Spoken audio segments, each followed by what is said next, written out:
প্রিয় দর্শক, আসসালামু আলাইকুম। আজকে মূলত ঠান্ডা দেখানোর জন্যই একটু ভিডিওটা করা। প্রচণ্ড ঠান্ডা, আপনার পাবে তো কুয়াশা।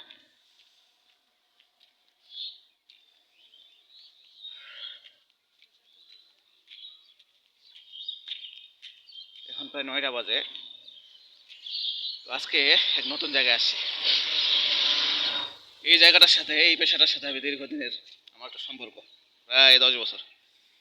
পরে বলবো কি কাজে আসছি। প্রচণ্ড ঠান্ডা, প্রচণ্ড কুয়াশা। এই 9টার সময়ও ইয়ারে ঠান্ডা, মোটরসাইকেল চালানো যায় না, এত ঠান্ডা। দেখা হবে, ভালো থাকবেন।